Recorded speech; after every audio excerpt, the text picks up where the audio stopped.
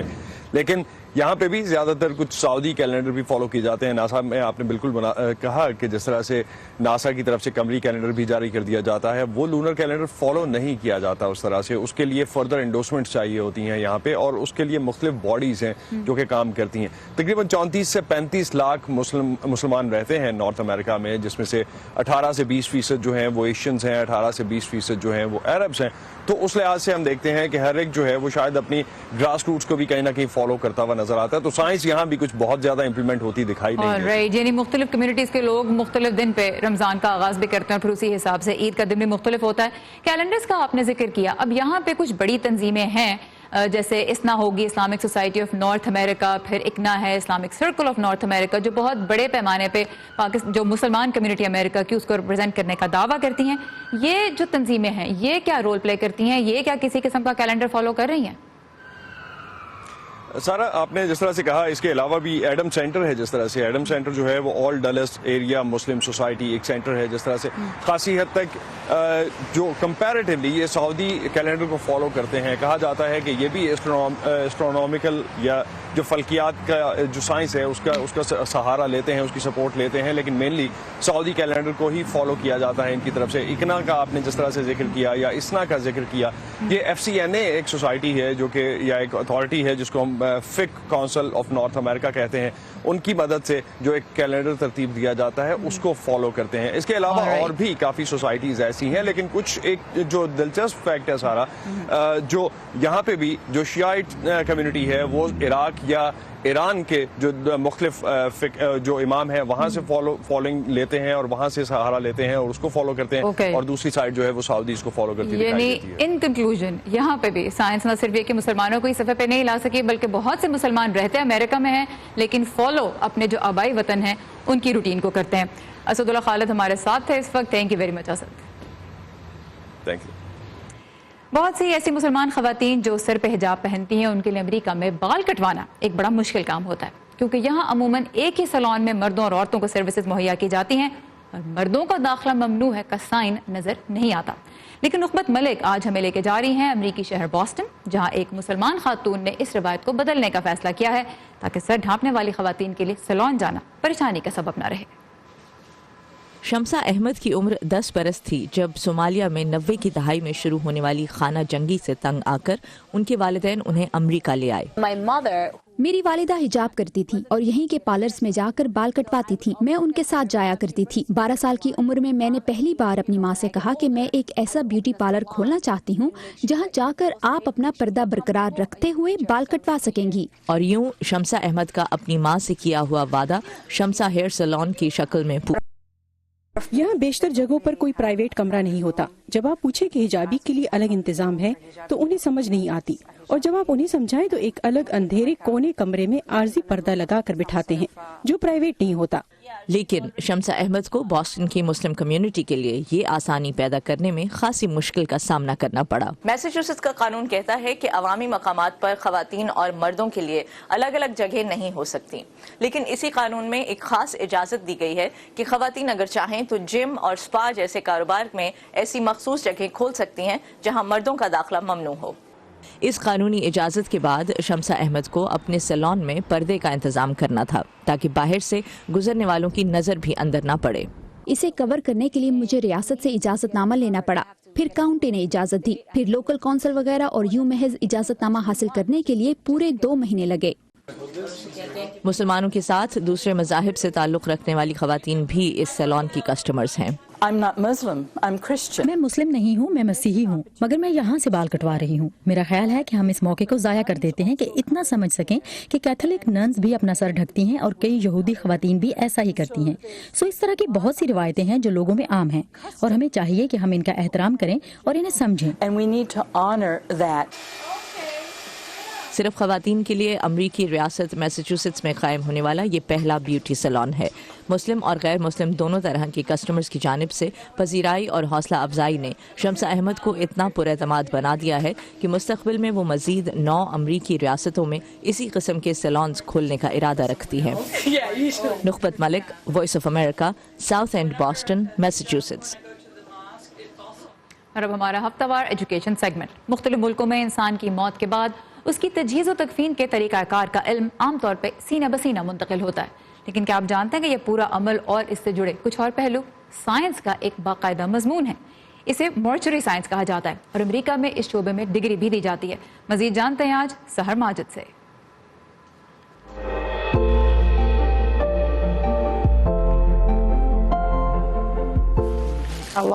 میں اپنے 2 بھائیوں کی موت دیکھ چکی ہوں. پہلے بھائی کی موت 2003 میں ہوئی اور دوسرے کی 2006 میں. جب میں نے اپنے دوسرے بھائی کو مردہ حالت میں دیکھا تو وہ بالکل زندہ لگ رہا تھا اور میں نے سوچا کہ ایسا کون سا پروفیشن ہوگا جس کے ذریعے ہم مردہ انسان کو زندہ جیسا بنا سکتے ہیں، اور اس طرح میں نے مورچری سائنس کا انتخاب کیا.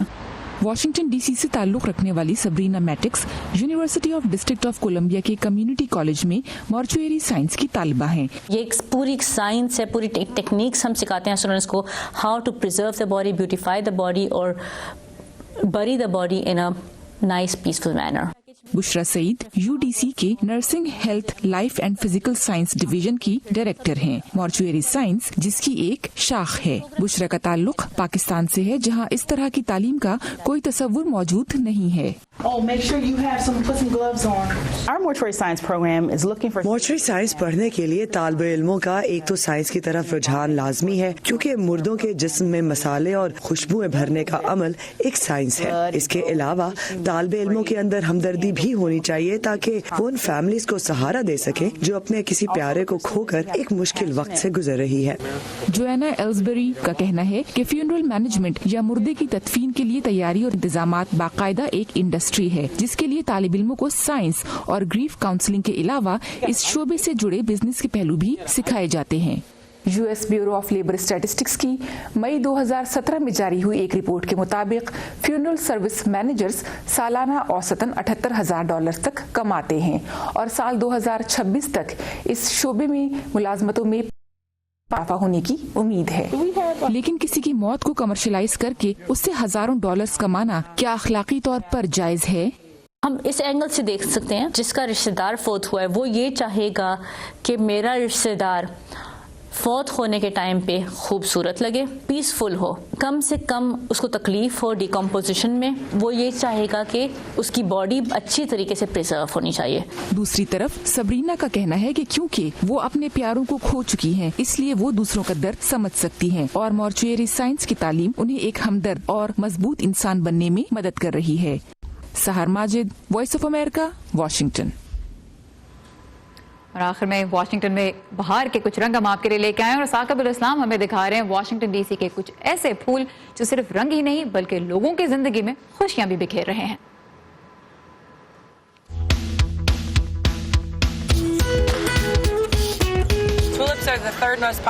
ٹیولپس گلاب اور گلنار کے بعد مشہور ترین پھول ہے اور ماں کا عالمی دن بھی قریب ہے تو یہ ایک زبردست تحفہ بھی ہے.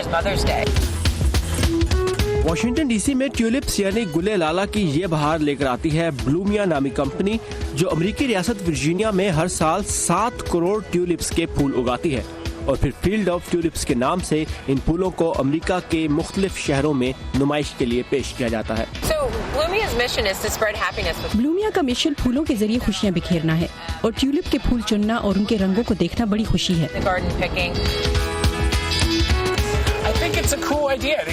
میرے خیال سے یہ ایک زبردست آئیڈیا ہے لوگوں کے لیے شہر کے بیچوں بیچ رنگوں کی بہار. فیلڈ آف ٹیولپس کا ایک بڑا کام نہ صرف لوگوں کی زندگیوں میں رنگ بھرنا ہے بلکہ مقامی چیریٹیز کی مدد کرنا بھی ہے. ہم لیکیمیا سوسائٹی مختلف فوڈ کچنز اور فوڈ بینکس کے ساتھ بھی کام کرتے ہیں. پھولوں کی فروخت کا کچھ حصہ جن خیراتی اداروں کو دیا جاتا ہے ان کا تعین مقامی شاپنگ سینٹرز کرتے ہیں اور یہ پھول خریدنے والے لوگوں کا کہنا ہے کہ انہیں خوشی ہے کہ وہ کسی ایسے کام کا حصہ بھی بن رہے ہیں جو لوگوں کی زندگیاں بدل رہا ہے. I think that's an amazing thing. I feel great that part of what I'm giving goes back to the community. اس سال field of tulips Washington D C کے علاوہ ورجینیا، نیو جرسی، پینسلوینیا اور ریاست ٹیکسس میں ان پھولوں کی نمائش کرے گی۔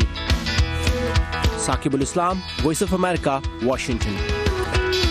اسی کے ساتھ ختم ہوتا ہے آج کا ویو 360۔ سارا زمان کو بھی اجازت دیجیے، خدا حافظ۔